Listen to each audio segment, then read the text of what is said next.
Awanish tutorial brand channel में एक बार आपका फिर से स्वागत है। देखिए, जैसा कि आप थंबनेल पर देख भी रहे होंगे कि यूपीटीपीएससी लेखपाल भर्ती 2022 पीएचओएस अपडेट। लेखपाल भर्ती परिणाम से आहत पीएचओएस धरना प्रदर्शन जारी।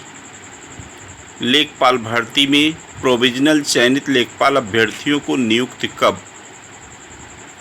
यूपीटीपीएससी के लेखपाल भर्ती विज्ञापन में पीएचओएस सम्मिलित तो रिजल्ट क्यों नहीं? प्रश्न चिन्ह है। और इसी से आहत होकर कि हमें लेखपाल भर्ती के नोटिफिकेशन जो विज्ञप्ति आई उसमें हमारे लिए पद था, हमसे परीक्षा फॉर्म भरवाया जाता है, परीक्षा ली जाती है, रिजल्ट आता है, डीबी में सम्मिलित किया जाता है और डीबी भी करा ली जाती है। और जब रिजल्ट आने की बारी आती है तो यूपीटीपीएससी का छलावा सामने आ जाता है। ऐसा क्यों? इसी बात से आहत होकर दिव्यांग भाई बहन उस समय भी पूरा जनवरी कड़ाके की ठंड में धरना दिए उसका और माननीय मुख्यमंत्री जी से मिलने का प्रयास किए, लेकिन प्रशासन उन्हें कभी उनसे मुखातिब होने ही नहीं दिया। इसका मतलब क्या समझा जाए? तो चलिए फिलहाल प्लीज़ वीडियो को अंत तक देखें और वीडियो पसंद आए तो वीडियो को लाइक ज़रूर करें और चैनल पर नए हो तो प्लीज़ चैनल को सब्सक्राइब कर लें। देखिए, पहली बात तो बहुत ही आवश्यक वीडियो है, क्योंकि वीडियो के बीच में ही बहुत कुछ होता है। आप शुरू के 1-2 मिनट देखकर स्किप कर देते हैं, तो स्किप मत करिए। आप सभी दिव्यांग भाई बहनों के लिए बहुत ही आवश्यक बातें होती हैं। फिलहाल सबसे पहले जो चर्चा है उसको कर लेते हैं कि देखिए, लेखपाल भर्ती 2022 जो कि 8085 पदों की थी, जिनमें 7720 चयनित भाई बहनों को नियुक्ति पत्र मिला। उनको बहुत बहुत शुभकामनाएं, बहुत बहुत बधाई, बारंबार बधाई। वो अपने पद पर आसीन है। लेकिन वहीं प्रोविजनली रूप से सिलेक्टेड कैंडिडेट 177 की संख्या जिनकी है, अभी तक उनका परिणाम कहिए या हालांकि परिणाम ही कहिए कि उनको आखिर में उन नियुक्ति पत्र कब? क्या यूपीटीपीएससी ने उनका डाटा भी राजस्व विभाग को नहीं भेजा, या राजस्व विभाग सुस्ती दिखा रहा है? तो ये यूपीटीपीएससी का कारनामा है। इसीलिए मैंने यहाँ ज़रूरी समझा कि आखिर में वो जो 177 भाई बहन हैं उनके घर में कम से कम खुशियाँ तो आनी चाहिए। अपराध तो नहीं किए हैं ना, तो क्यों अब तक उनको नियुक्ति पत्र नहीं मिला? चलिए वहीं सबसे बड़ी बात करते हैं। लेखपाल भर्ती 2022 में जो कि 8085 पदों की आती है, 7720 जो है चयनित होते हैं, उन्हें नियुक्ति पत्र मिल जाता है। किसी से कोई द्वेष नहीं किसी को है, सबको बस अपनी खुशी। वही 177 मान लीजिए प्रोविजनल रूप से सेलेक्ट होते हैं और 188 पदों को यूपीटीपीएससी अपने झोली में भर कर रख लेता है, तालाबंद कर देता है, वो भी अंतिम बारी में। ऐसा क्यों? यूपीटीपीएससी के पास जवाब नहीं। मैं अपने चैनल की ही तरफ से प्रश्न कर देता हूं कि आखिर में राजस्व विभाग ने अधियाचन भेजा होगा, उसके बाद ही आपने विज्ञप्ति निकाली होगी। तो इसका मतलब राजस्व विभाग ने आपको पीएचओएस को उसमें सम्मिलित किया था, उसमें तब उसके लिए पद था, आपने विज्ञप्ति निकाल दी, आपने फॉर्म भरवाया, परीक्षा कराया, परीक्षा परिणाम कराया, डीबी कराया। आखिर में डीबी के बाद जब फाइनल रिजल्ट आने की बात आई तो यूपीटीपीएससी और राजस्व विभाग में क्या खेल हो गया कि पीएचओएच को बाहर कर दिया गया, 188 पद को लुप्त। ऐसा क्यों? इन दिव्यांग भाई बहनों के साथ ऐसा घिनौना मजाक क्यों? अरे जिस दिन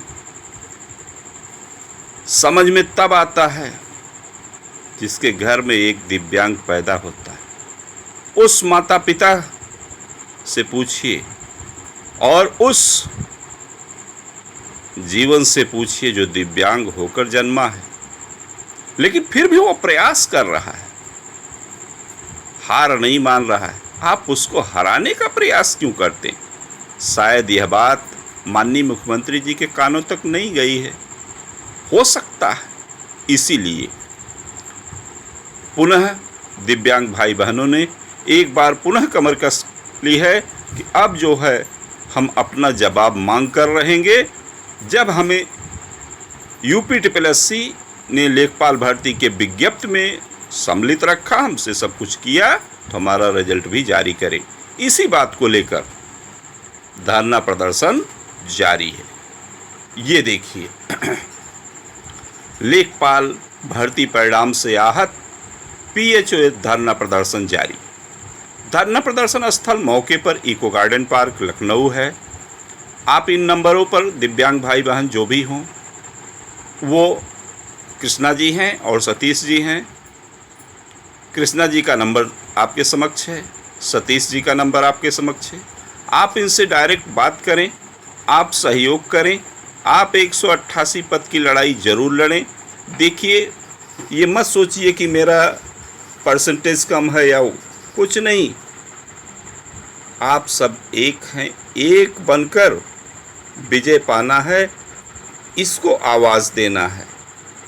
हम कहते हैं कि हम ही में से 188 भाई बहनों का होगा तो न कल्याण। इसको सोचिए और अपने घरों से निकलिए, प्रयास करिए। आज के समय में भिक्षा भी जो है बिना मांगे नहीं मिलती है। भिखारी बैठा हो तो बहुत कम ऐसे लोग होंगे कि उसकी झोली में रुपए डाल देंगे। तो ये तो सर्विस है। इसलिए अपने हक की लड़ाई लड़नी पड़ेगी। ये देखिए, कल कृष्णा जी ने आग्रह भी किया है कि सर आप हमारी आवाज़ उठाते हैं, आपको बहुत बहुत धन्यवाद सर। मैं कृष्णा आपसे अनुरोध कर रहा हूं, आप ऐसे ही आवाज़ उठाते रहें। हम इको गार्डन में हैं, means eco garden park Lucknow में धरना दे रहे हैं, और साथी पहुँचें और हमारा हौसला बढ़ाएं। इनका आग्रह, मैंने ये कमेंट इसलिए आपको दिखाया कि इनका आग्रह है कि और साथी पहुँचें और हमारा हौसला बढ़ाएं। यहाँ हम लोग सभी भाई बहनों के रुकने की भी व्यवस्था किए हैं। कहने का मतलब किसी को कोई दिक्कत नहीं आएगी, रुकने की भी व्यवस्था है अलग अलग ढंग से।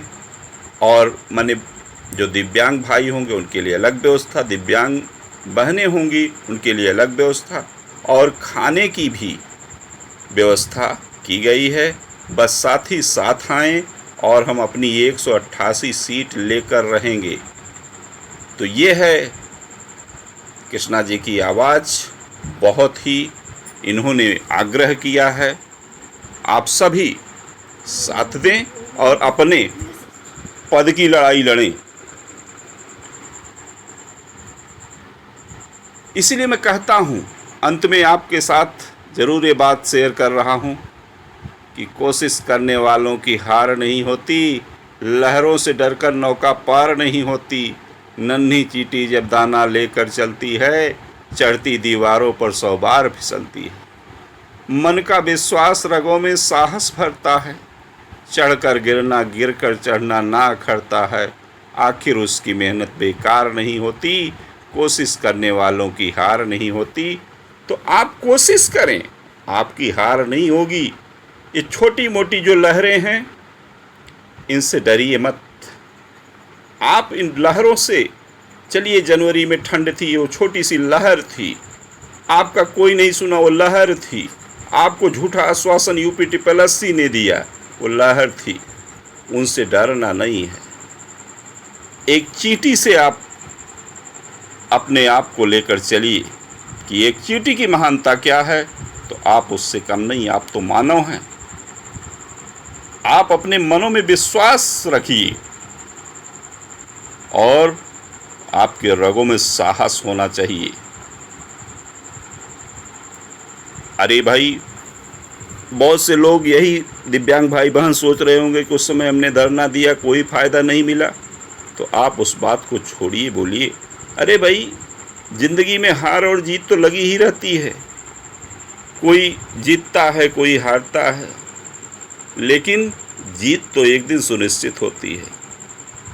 तो इसलिए मैं इतना ज़रूर कहूँगा कि कोशिश करने वालों की कभी हार नहीं होती, आखिर उसकी मेहनत बेकार नहीं होती। ये लाइनें आपको समर्पित हैं, आपको हौसला देने वाली लाइनें हैं, इसीलिए इसको मैं ज़रूर अपने वीडियो में सम्मिलित करता हूँ कि आप हार न मानें, हौसला रखें, सफलता मिलेगी। इसके लिए जब आपकी बात धीरे धीरे मीडिया में पहुंचेगी, माननीय मुख्यमंत्री जी तक यह कानों में जब खबर जाएगी, तो निश्चित तौर पर कुछ न कुछ तो हला भला होगा ही। क्योंकि ये नियम है कि अगर आप भर्ती प्रक्रिया में सम्मिलित हैं तो किसी भी ढंग से बाद में उसके नियम चेंज नहीं किए जा सकते। इसके लिए आप सुप्रीम कोर्ट तक जाएंगे, वहाँ भी आपको जीत है। हालांकि ये बात शासन खुद नहीं चाहेगा। माननीय मुख्यमंत्री जी वैसे भी बहुत सरल स्वभाव के हैं, निर्णायक हैं, उचित निर्णय लेने वाले हैं, तो निश्चित तौर पर यह बात उनके कानों में जानी चाहिए। और साथ में आप प्रदर्शन जारी रखिए, एक प्रपत्र बनाइए, पत्र बनाइए, माननीय प्रधानमंत्री जी तक उस पत्र को भेजिए, माननीय गृह मंत्री जी तक भेजिए, माननीय मुख्यमंत्री जी तक भेजिए, जिससे कम से कम आपकी बात किसी न किसी रूप में पहुँचे जरूर। आपकी व्यथा निश्चित तौर पर समाप्त होगी, इतना मैं ज़रूर कहता हूँ। तो इस वीडियो में बस इतना ही। वीडियो पसंद आई हो तो वीडियो को लाइक ज़रूर करें, और चैनल पर नए हो प्लीज़ चैनल को सब्सक्राइब कर लें, और अपने मित्रों को ज़्यादा से ज़्यादा शेयर करें।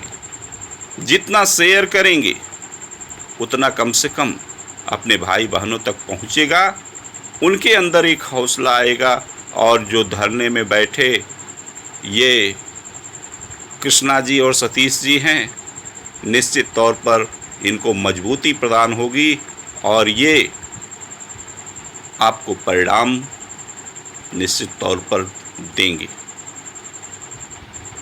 साहस है तो सब कुछ है, इसलिए साहस न खोएं, जीत सुनिश्चित है। आप जीत की ओर ध्यान दीजिए। लोग क्या कहते हैं क्या नहीं कहते। भाई, लेखपाल भर्ती के नोटिफिकेशन में मीन्स विज्ञप्ति में तो आप थे ना,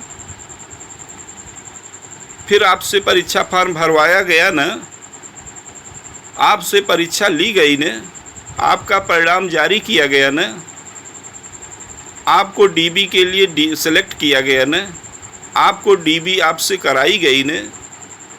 क्या उस समय किसी ने डीबी से मना किया था कि आपकी डीबी नहीं होगी, आप बाहर हो गए हैं? अंत तक डीबी के बाद अंत होता क्या है कि आपके साथ केवल छलावा होता है। उस छलावे का केवल उत्तर चाहिए, नहीं तो इन सब के ऊपर मानहानि का मुकदमा होगा यूपी TSS और राजस्व विभाग के ऊपर कि इतना घिनौना मजाक क्यों किया। क्या यूपी के 75 जनपद यूपी TSS के सचिव और अध्यक्ष के कुर्सी के पीछे हैं क्या? वहीं से उठ के तुरंत आके हम डीबी करा लेंगे? ये सोचने की बात है। फिलहाल इस वीडियो में इतना ही। मेरी बात से अगर किसी को क्षुब्धता या आहत सा महसूस कर रहे हो तो उसके लिए मैं क्षमा प्रार्थी भी हूँ, इतना मैं लास्ट में ज़रूर कहूँगा। चाहे वो आयोग हो, चाहे विभाग हो, और चाहे आप सभी भाई बहन या जो कुछ कोई भी सुन रहा हो, लेकिन जो सच है तो सच है। तो बस इस वीडियो में बस इतना ही। वीडियो पसंद आई हो तो वीडियो को लाइक ज़रूर करें, और चैनल पर नए हो तो प्लीज़ चैनल को सब्सक्राइब कर लें। अपने दोस्तों को ज़्यादा से ज़्यादा शेयर करें, जिससे सभी तक बात आपकी पहुंच सके। Okay, thank you.